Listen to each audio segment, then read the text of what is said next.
don't know why I want to laugh. Wait, are we just now starting? We're just. Oh, you see, this is how professional we are now. We we get on Spotify and we get this professional. What's up, people? So, yeah, welcome. I have no idea what's going on. Um, Oh man. Pause for a second. So today's intro was brought to you by nobody because it decided not to show. I have no idea. I'm at a loss right now. Oh man, I am majorly. What the hell's going on? So past the confusion, the last couple days we did Champions League. We did Champions League group stage preview on Monday, watch party yesterday. For some odd reason, people are actually watching it. We must be pretty entertaining, despite the bloopers and the messiness of the show at times. And you just witnessed some of it, so you're welcome. Oh man. Now that I feel like I'm on track, today is Wednesday, Hump Day, October 21st, 2020, 8:34 p.m., 5:34 Pacific for Sal over here. How you doing, Sal? I'm good now. Let's we got that done with. Let's welcome everybody and shout out to everybody now listening to us on your selected service, Spotify, Anchor, whatever you choose to listen to us. Welcome. Yes. So yesterday, after a long, tough year, it really wasn't that tough. I'm just trying to make it seem crazy. But yeah, we finally got together and decided to put us on actual podcast platforms. So you can now find us. That threw me off. I'll read that in a bit. You can now find us on Spotify, Anchor, and so on. I only say those two because I'm not sure yet when we'll get to the other platforms. But slowly but surely, we are making it there. We are making moves. Welcome everybody on Spotify. If you're not here with us on YouTube, for those of you that will probably only primarily be listening to us on a podcast platform, we do have a YouTube channel. This is where we kind of get the audio from, jumble it all together, and process it out to whichever platform you're currently listening to us on right now. So if you ever feel like you want to see us, hang out with us the day that we were recording this, feel free, FieldTalk on YouTube. And so now we begin. Like I said, Champions League Monday, Tuesday. Today we have Premier League match week 5 recap. Pretty crazy weekend. A couple things to go over with. The table still looks super crazy. Arsenal is, as a neutral fan of the Premier League, really is starting to piss me off. Um, yeah, what do you got to say about this past weekend, Sal? Because I don't It know, man. it was great, score wise, fuckery wise. I mean, it was just what more can you expect from the Premier League? Some boring games, but the majority of the games, if you missed it, and you have the service which I shall not speak of, but I say down with. Go replay it. I'm sure the games are still on there somewhere somehow. And for those of you listening to us on the YouTube channel, we do have little scrolling effects that you Yeah. miss out on. So come join us, especially for So it those. is. I'll say it. It's hashtag down with Peacock. We probably don't really want to say that right now anymore, being that we could pursue certain things. But I'll say it. Hey, Fubo TV, if you're listening, what's up? This is how I'm gonna roll. Uh, Peacock has really ruined it for all of us. But this weekend wasn't too bad. It was 4 games, so we can't really complain too bad. Uh, the only one that really can't complain is just he's not here with us today, but His Man United put on an impressive show. We'll get to that scoreline soon. And actually, since we're speaking about scores, let's just jump right in. We'll go over some scores. We'll go over the table, and then what popped out to us from certain games and what's going on in the league so far at the moment. So we begin with Saturday. We do have Everton and Liverpool that started us off, and boy, did they start off the weekend in a I don't know what do you say, crazy fashion, nice fashion, in the best way possible. right? It had everything. It had goals. It had controversy. Well, we don't really like to say injuries, but it did have some of that. I'm not saying that I support injuries. That's kind of messed up, but it did have that. It had a red card as well. So and the good old Premier League VAR.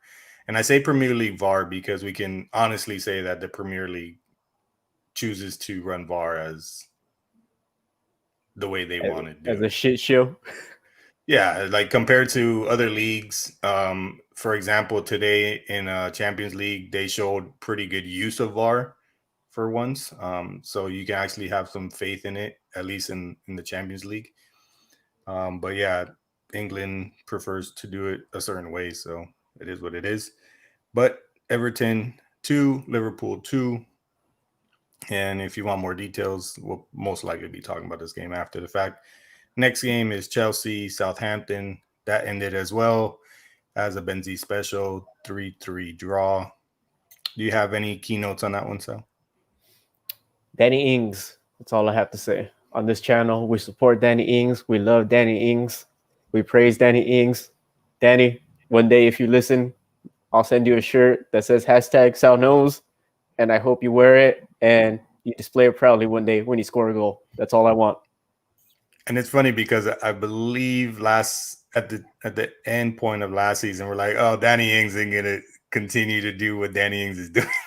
Yep. So we kind of shot him down, and he answered us in a nice fashion. And so now, yes, low key, we do support Danny Ings, and especially if Danny Ings continues to keep doing Danny Ings type things. All right, we'll be sure to use that when we get back to the Everton game. Your legal Because name pops up here on YouTube. I'm just saying, right? I've been trying to say that, but nobody wants to listen to me. Anyways, next game, disappointing. Man City, Arsenal, 1-0. Do you want to talk about it now, or do you want to just go through the scores? Let me just clearly get through it now. It was boring. It was just there was no reason for me to stay up for this match, and I feel sorry for all other Arsenal fans who had to watch this snooze fest of a game. But that's what it was. It was a snooze fest. It should have stayed 0-0.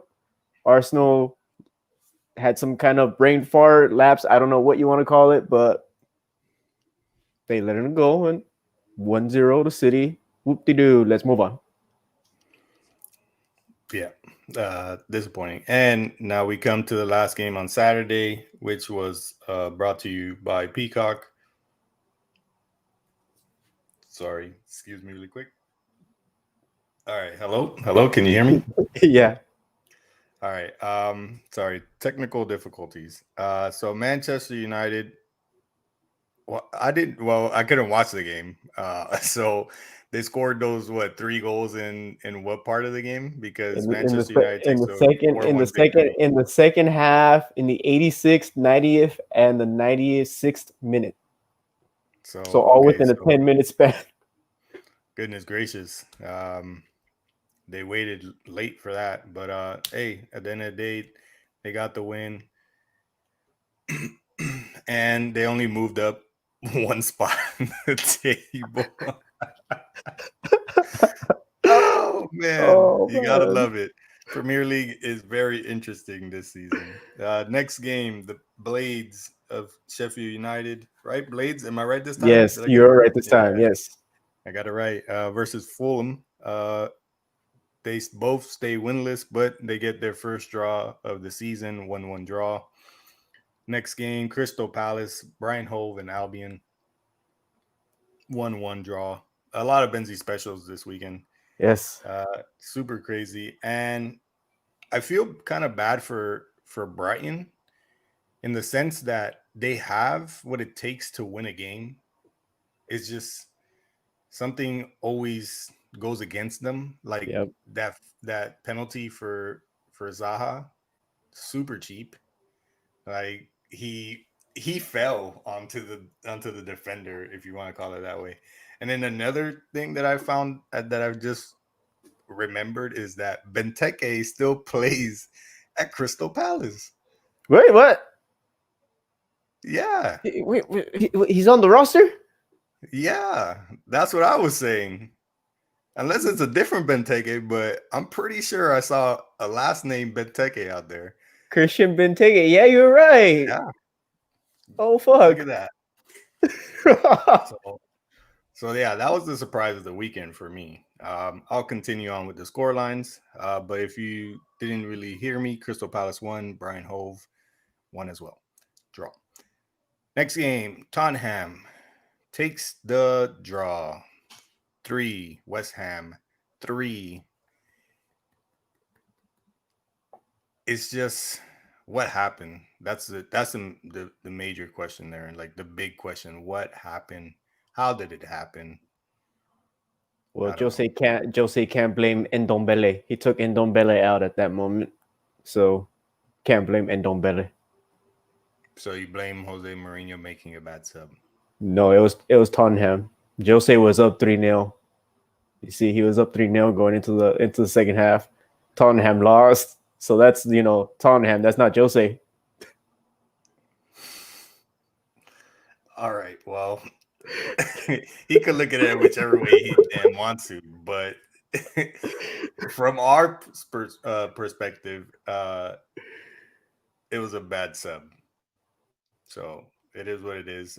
But as Twitter likes to do, and we're gonna join in on the fun, it's Bale's fault. Next game, Leicester City versus Aston Villa, an actual top four clash. Sounds crazy, right? It was a Yeah. top four clash. Uh, I'm still stunned by actually those words coming out of my mouth. Aston Villa continues to stay undefeated. 4 games played, 4 games won. They take the 1-0 victory over Leicester City. Telling you, Next game, I had belief in Villa. I believed in them. did you? I'm gonna have to go back. I'm gonna have to go back and listen. I'm gonna have to hit up the good old Spotify and take a peep. Um, West Brom Albion and Burnley, right? Because for Yes. some reason I cannot understand my writing in these notes. Burnley, one of 3 undefeated. I mean, winless Winless. teams. Yeah, winless teams continues winless, but they join Fulham and Sheffield United as a team that gets their first draw. They draw 0-0 versus West Brom Albion. And then Leeds and Wolves ended match week 5 on Monday. And Wolverhampton, surprisingly, finally maybe getting some momentum. It was a very small win, but 1-0 to Wolves over Leeds. Is this the start of something, or is it more like a lucky win? I'm gonna say they're still gonna be going at the speed they're going. I don't think there's nothing to like pick them up. That's just my opinion. Yeah, I don't think they're gonna be doing what they did last season. That's just me. Sal, you're usually the master at this. Please update us with the table. What are the The standings looking the like? tabla is as follows: Everton first, which is crazy to say. Aston Villa in second. Liverpool in third. Leicester City in fourth, followed by Arsenal in fifth, and Wolverhampton in sixth. Now, here's where it gets interesting. Tottenham sit in seventh. If they would have kept the 3-0, they would have been in second. So let's just put that into perspective, everyone. If Tottenham hadn't fucked up that game, they would have been in second place right now. What is it? I believe it's like ninth through 14 or 13 or something like that have like 7 points each. Yep, 9 through 14 all have 7 points. And then you got Man U at 15. Who's at 16? Brian Hove and Albion, Right. and then West Brom Albion at second, and then Burnley, Sheffield, and Fulham sitting at 1 point each. 1 point each. Yeah. The winless teams continue winless, but they got their first point. It's crazy how they all get their first point this weekend. It's just I don't know. We It's like thought if they're last talking to each other, they're like saying, "Hey guys, we're all gonna be relegated together. Let's go." Yeah, we thought last season was weird because Liverpool was just running away with it, and all the other teams just decided really not to try. But then this season, it's everybody's trying, but then you have like the unlikely duel at the top of the table. Mm-hmm. So yeah, it's nuts. First topic at hand. We did start off with VAR, VAR being VAR as usual. The big deal here is supposedly that VAR wasn't used in. Oh, well, okay. So let me backtrack. Reading a comment here. Pickford is drunk off his behind every time he plays. Convince me otherwise. Um, had to censor there for the folks. I'm just kidding. But yeah, I would have to say in terms of where I was getting to with the VAR, yes, he made a idiotic tackle or push on the ball that Van Dyke was getting to before they considered it offsides. What was it? A set piece play, right? Yep. I know what you said. I say what I say. How about that one? You're trying to keep it not expletive. Well, Fuck that. I'm gonna do that. You guys are free to do whatever you want. But yeah, back to it. Van Dyke is offsides on a set piece, but during all of this, Pickford playing what he thought was the ball was more like Van Dyke's knee, Mm-hmm. makes a crazy tackle.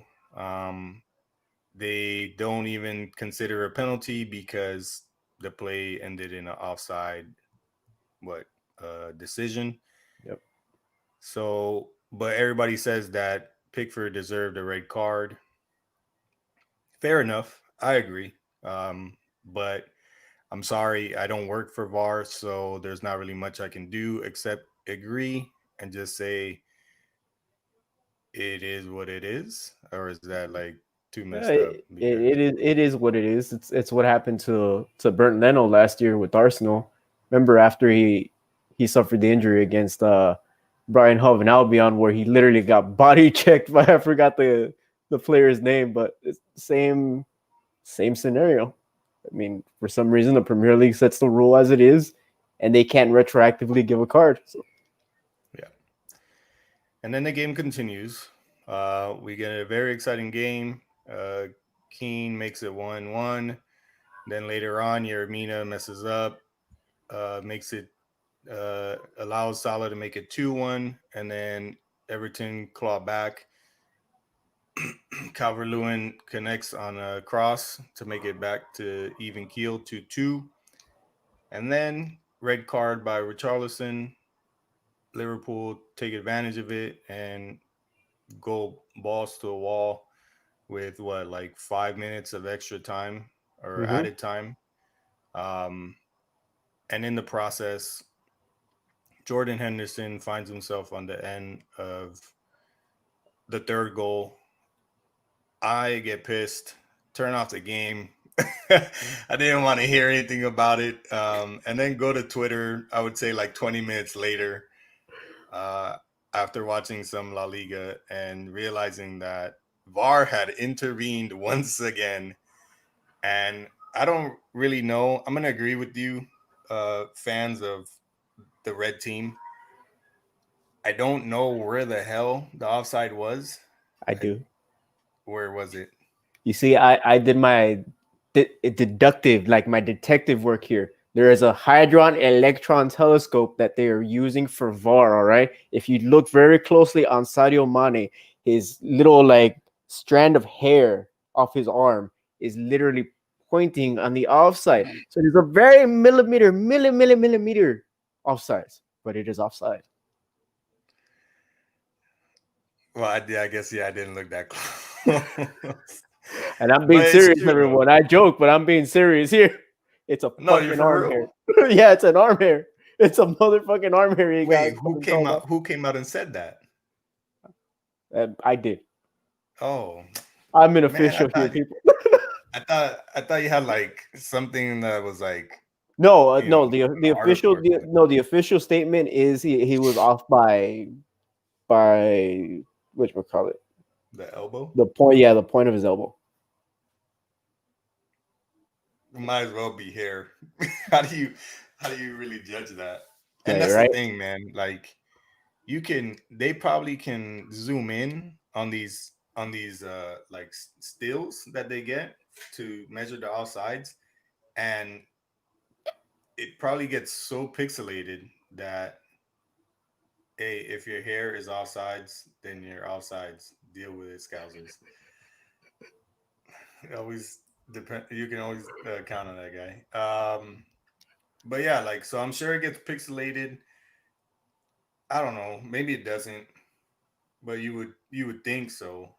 I don't know, man. It from what I saw, the tons of pictures that I've seen, I just don't see it anymore. I really don't. Like I feel like they really VAR is VAR. What can we do? Is there any other instances where VAR was a piece of crap this weekend? Not really. Okay. Well, I would probably say the Crystal Palace game that was trash. Um, that was about it. That's all I can remember VAR wise. So yeah, VAR, step your game up. Still got a long way to go. Uh, so yeah, Virgil Van Dijk injury. Okay, so Van Dijk gets injured. Is this gonna basically be trouble for Liverpool moving forward, or do they Yeah. have enough? I feel like they played well once he got injured, with Joe Gomez and Matip at the back there. Yeah, you know, Everton were able to produce some, you know, some plays, and they even tied the game after they were giving Liverpool immense pressure. Had a couple shots. Richarlison hit the post. Calvert Lewin missed the cross. It was Yes. little things adding up, and Everton were, you know, were piling the pressure. But even through all that, they managed to go down the other end and score and made it 2-1. But then, unfortunately for them, they allow the second goal for Everton 2-2. And, well, we know the game ends that way. Yeah. So, can you see them getting through the waiting period for, I guess, the rehabilitation of Virgil van Dijk? Well, I mean the consensus on Virgil is that he's going to be out the rest of the season, and he might miss Euros. So that's kind of bums for him and for all of us want to see what he can do, right? But Gomez is fine. He's a fine replacement. He's not Virgil, but I doubt the Scousers will repeat what they did last year. That's it's not going to happen. Well, I would have still said that even if Van Dyke was still there. But it is unfortunate that he's probably gonna miss Euros. That is a big deal. You know, representing your country. And I would assume he's probably the Netherlands' best defender. So that Mm-hmm. is that's a big piece there. Um, I don't I don't know. I guess from what I read, there was sleepless nights, or it was a sleepless night later in the day for Liverpool players, after realizing that they weren't going to have Van Dijk for the rest of the season. I'm not sure how exaggerated that is or whatnot. But I feel like they have the attacking power. It's just gonna be up to the defense, and they needed hope that Allison gets back to 100% soon Yeah. because Adrian is not it. So not Karius only are you 2.0. somewhat, he does a lot better than Karius, but that first goal that he let in, yeah, I know it was really close, so the ball is coming a little bit faster, but he was right there. He got a hand to it. I don't know. I feel like something more could have been done, but it is what it is. Are you speaking of the players or are you speaking of the He's speaking of the players and the oh, fan base. hey, at least somebody's softer than me. I'm down with that. I appreciate that. I take that as a Oh compliment. man. So so yeah, and then we move on. Chelsea attack is being let down by the Chelsea defense. Is that a true statement or is it It's more truer than than truer can be spoken. I mean, you can put us under a lie detector test and we will pass the test 100% because the almighty Chelsea, yes, the attacking power is great. And it was the first time we got to see Pulisic on the field, Ziyech on the field, and they were just amazing together. Timo was great with them. And I think that's what you want to see. And then the shit show happened and Danny Ings started the show. is Lampard because I'm not really paying attention after the Everton game. I went to my La Liga side of things. Did Lampard Is Lampard choosing to stick with the same defense, or is he doing like a rotation and trying to figure out what works best at this point? At this It point, was he was sticking to the same defense. It was what Chilwell, Zuma, Christensen, and Aspilicueta. So it's the same defense. He's kind of running out there every game. okay. Can you answer me this? What's up with Rudiger? What's up with Thiago Silva? That's what I'm wondering. Why you bring in Silva, who by all accounts is probably your best defender on that team, and Rudiger isn't half bad either. But my assessment of Frank Lampard is this: he doesn't know what he's doing really. I mean, yeah, he probably did well at Derby, and that was him only what there for a year, or The was it season, 2 years? For a I think it season, was a right? season. But the championship is not the Premier League. You can get away with certain stuff in the championship that you can't get away with in the Premier League, especially because there's no VAR down there. Come up and now you're sit you. I get it. Year one last year, I'm gonna run the kids. It's gonna be this, and I think we all were surprised what he did that first year with Chelsea. Great. Now you're sitting him down and you're dropping over 240 million worth of players on his lap and saying, make it work, make it happen. These are going to win us the Premier League. Not looking that way so far, everyone. It's looking like hell.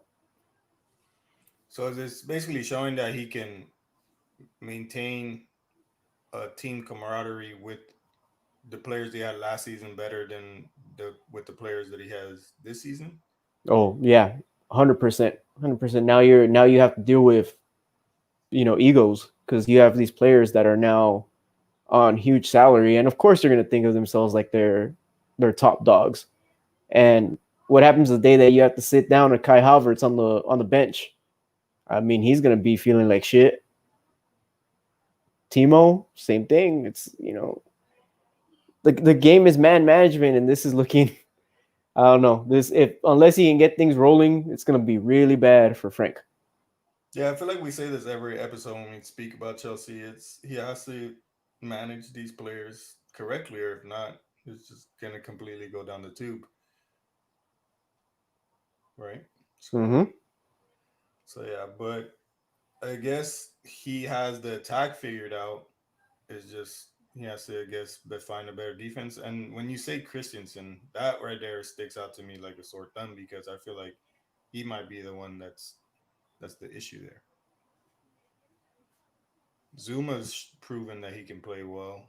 Chilwell, we know he's a great left back. He's one of the top left backs in the Premier League. And then who was on the right? On the right, Aspilicueta.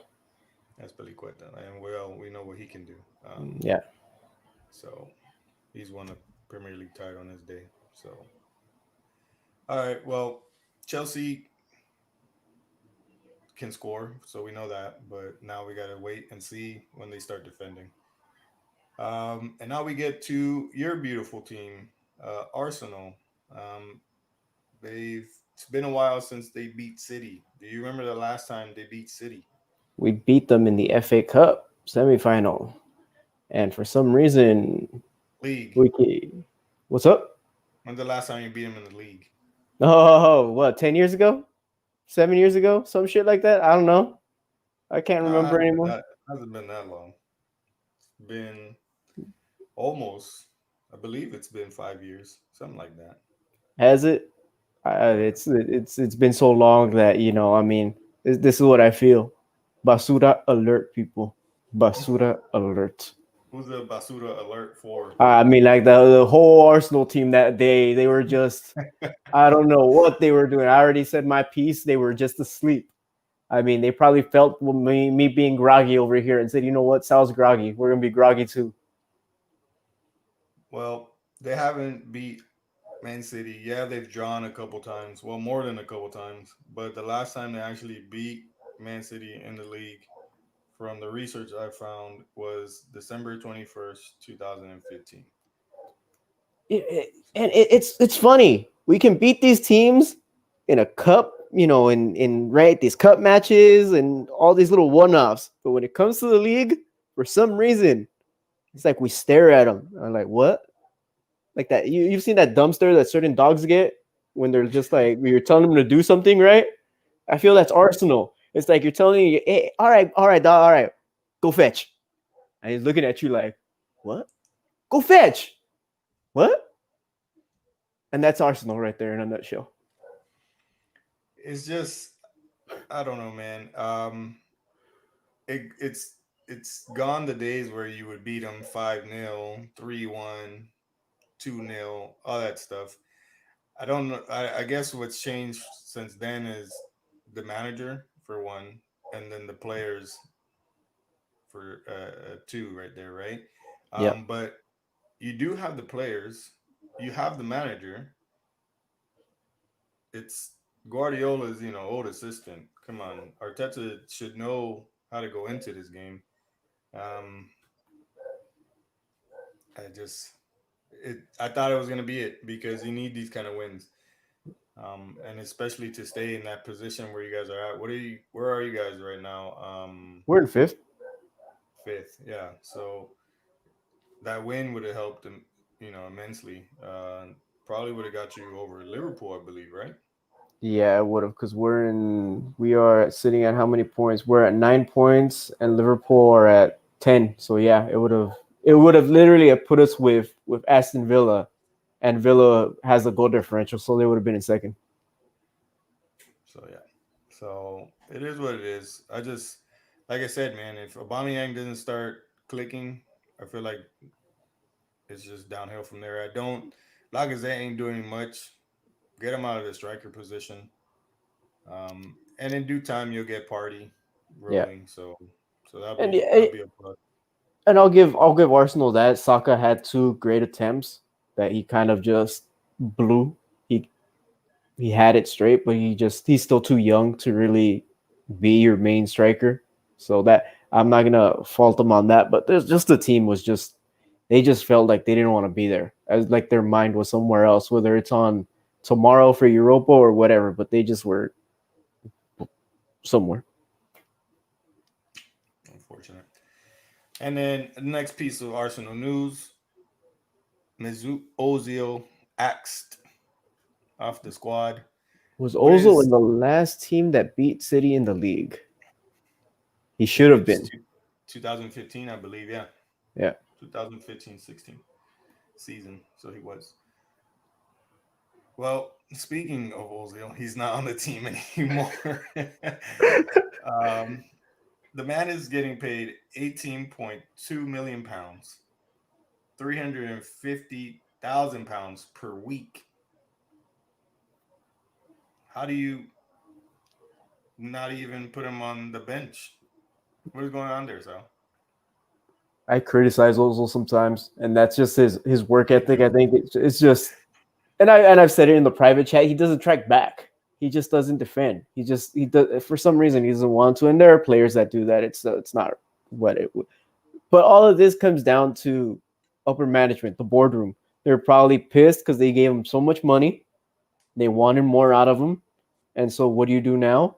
You ostracize the man, put him somewhere where basically, you know, a rock in a hard place, and you put Arteta in that same space, telling him you can't actually call him up because we're paying him this much money.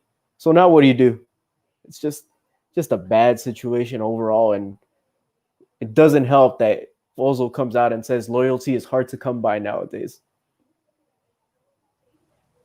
Yeah, I read that little note he wrote to the fans.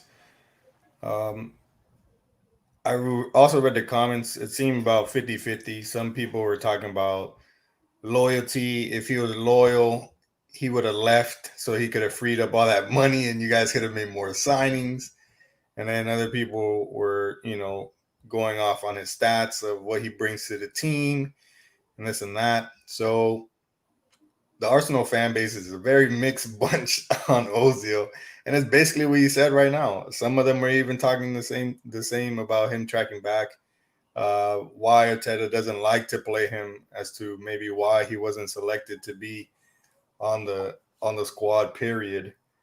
But you got to think, if you don't bring Ozil, who brings the creativity that he does? Like, let's say Ceballos isn't being creative enough. Who Yep. else can you depend on?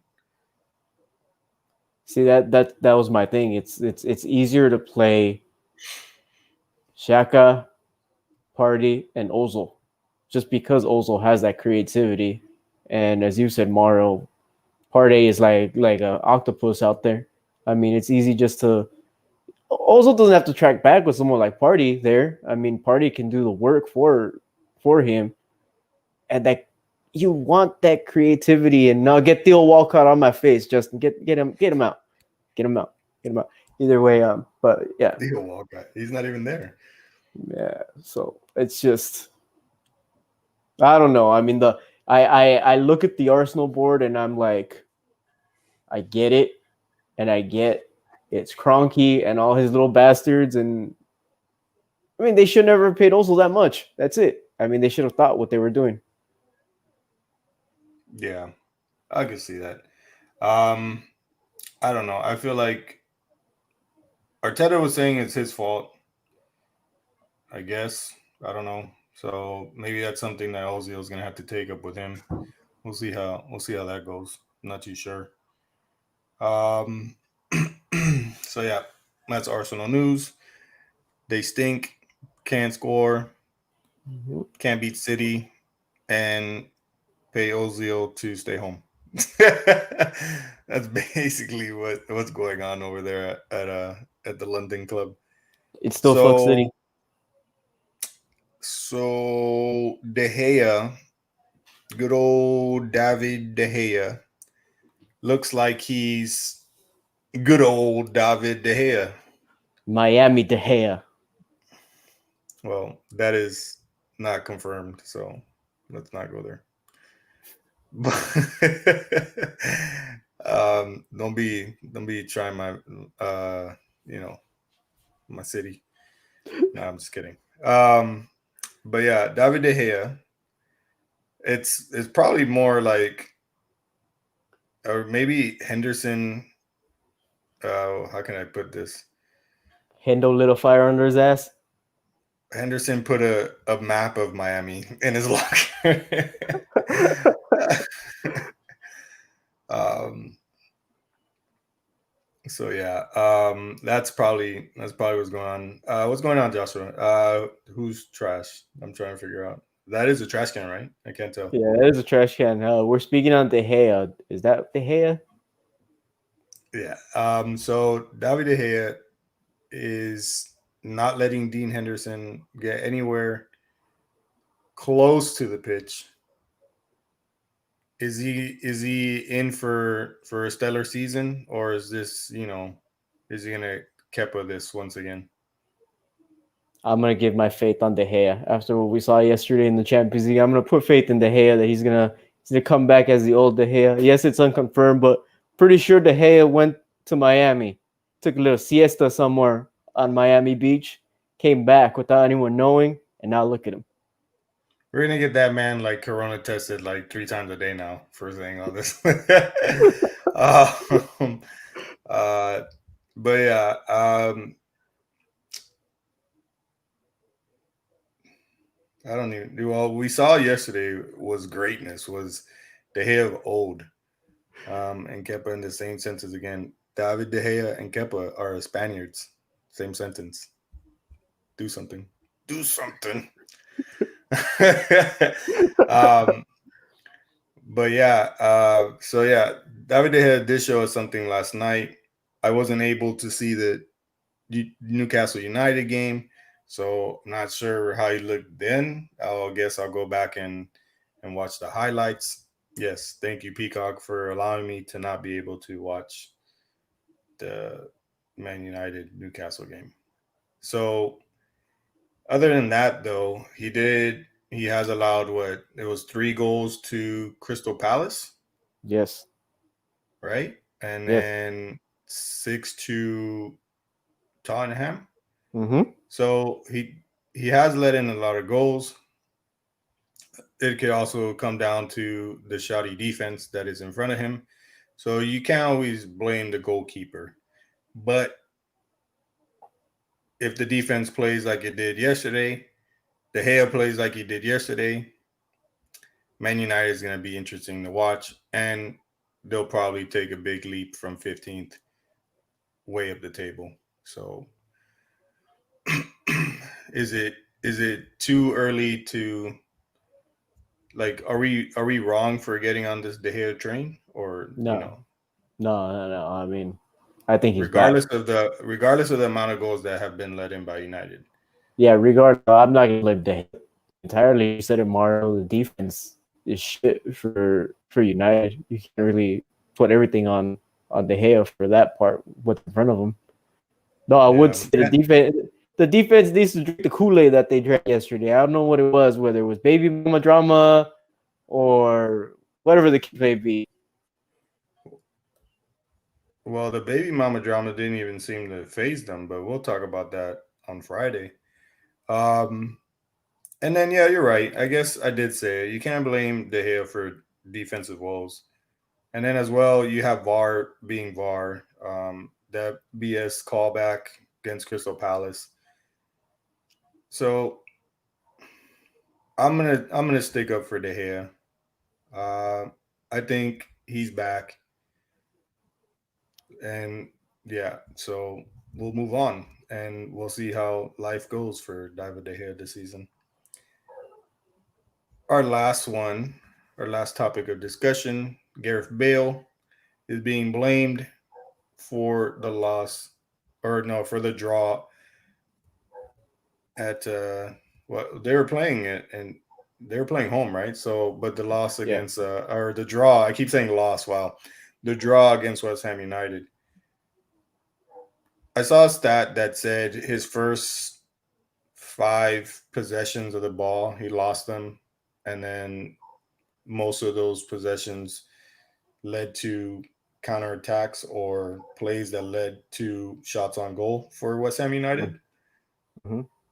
But then again, I don't understand. I get the why people were blaming it on him, because it goes back to that one game where they're winning 3-2. He gets subbed on, and they draw 3-3. And then this game they're winning 3-0. He gets subbed on. They draw 3-3. Okay, cool. Interesting coincidence, but it's like I was saying yesterday during the watch party. It's like these little media uh people like Goal and BR and stuff, they start throwing out these little stats and whatnot, and then all these Twitter fans and or football Twitter, should I say, the toxic part of it starts, piling on that, and makes it into this whole big mess that it is. You got to take in consideration. We did say in Dembele got subbed, mistake on Mourinho. That's part one. Part two, you're giving up own goals. Sanchez, that's you can't be doing that. Yeah. For the dub. I was just reading the comments section. Save that for Friday. But back to the whole thing. So the media is. Do we call what do we consider the media, right? Like goal and BR and 433 and all that stuff. Consider media, right? I considered BR media. I consider 433 goal. I consider them social media influencers that. Yeah, I don't know what I was going with. Yeah, let's just call them media. I was like gonna that say word something though. else. Influencer, Yeah. because they do influence their take on people, and people just run with it on Twitter, and that's what makes football Twitter so toxic. It's annoying. They're very biased, I would say at times. So I feel like it's just I don't know. Bale isn't at fault. Did he suck like you guys said he would? Yeah. I thought he would probably have a better game, but what he was showing at Madrid is still basically showing at Tottenham. But Are he we gonna almost had that goal when he slipped at one point. He slipped before he could get the goal that he was going to go for. Well, I'm surprised that he didn't get injured when he slipped. He was But wearing his golf shoes. yeah, I think I read that somewhere. I saw that. Like somebody said that. You see that kind of stuff on Twitter. I like. It's funny. It makes sense. But these other places that I don't want to name again, yeah, trash. um, are we gonna see? Are we gonna see from what you saw against West Ham? Are we gonna see Gareth Bale be a lot better, do a lot better? I'll give him the benefit of the doubt. Yeah, I mean he still is Gareth Bale. He's for all he did at Real Madrid. I mean, what can we really? Yeah, he was out of favor with Dan, but that's not his problem at the end of the day. Or so I'll give him the benefit of the doubt, But if he keeps wearing some golf shoes, I'm sorry, Gareth. Yeah. Who is he? I think he's sponsored by Adidas, right? Yeah. Yeah. Adidas, he let him down. But 3 times. those Adidas X Ghosted are not what I would call the best football boots in the world, just because of they're super thin, and any time you get stepped on, it's basically asking for an injury. So either he's wearing them because he wants to get back on the golf course quick, or I don't know what, but he should just switch them boots to something else. Gotcha. So yeah, that was our take on Gareth Bale. An interesting fact that I forgot to mention earlier: Calvert-Lewin, first to score in first 5 games for Everton since 1938. So Jesus Christ. yeah, very impressive. The man's on a roll. Is he gonna make it 6 games this weekend? Who knows? Arsenal, he's a fan. Buy him. Throw him money. You just want to get rid of Lacazette now. Oh, remember, if Ozil was loyal, he would have had the money to sign Calvert-Lewin. But yeah, I'm not getting into there. that one. Yeah. Yeah. Well, yeah, that completes the show. It is the first one, really. Well, no, it's not the first one, because we got how many episodes we have on Spotify now? 5? 7? Five. 5? All right. Five. So this will be number 6. For those of you that are wondering what the heck is going on, we will do like a little update episode and catch you guys up to speed. We'll definitely do that when all 3 of us, me, Sal, and Jess, can get together. I think it'll be a little bit more exciting. You'll get to see what we're about and whatnot. And yeah, you'll most likely hit the follow on whatever platform you're at after you see that, after you hear that one. But that is it for today. Tomorrow we come with match week 6 preview. Yes. Going over the games that we'll see this weekend, predictions, all that good stuff. There's a I was lot of gonna say peacock, Jess would everyone. be here, but he won't be with us till Friday. So that's that. Also remember to He's with like us and in subscribe. spirit. Well, he's with us in the comment section. So if you want to join in and talk to Jess in the comment section as well as us, feel free. Just remember to like and subscribe. Hit the follow button, right? I don't know what is it on Spotify. It's a follow button, right? That's I think I follow said button, follow bro. Yeah, it's a earlier, follow button. so it is Yeah. what it is. Sal, you're doing Jay's job, so all the power to you. Go for it. All right, buddy. 2020 is almost coming to an end. We've made it. We're coming up. We're here. Field Talk 2020. We're on Spotify. We'll be on Apple soon. We'll be on Google. We'll be everywhere. You'll get to hear our lovely, lovely voices. But until then, remember to follow and subscribe to us here on YouTube. It helps a lot. It helps grow the channel. Follow on Spotify. It helps grow the channel. Follow us on Anchor. It helps grow the channel. What else am I missing? Follow FieldTalk Benzi. I'm South Talk Soccer. In the comments, Justino, not legal name, because we don't do legal names on this channel. Anything else I'm missing, Mario? I had something, but you said so much that I forgot where I was going with it. But anyways, links are in the description for our Twitter, our Spotify, all that good stuff. And This just so you is how guys real we know, are. We're not some fake podcast out there trying to be professional. We're real people. yeah, we give you the mistakes, we give you the good times, we give you it all to you. Sal, hit him with the word. We didn't give you an intro, but we'll give you an outro. Ciao. There you go.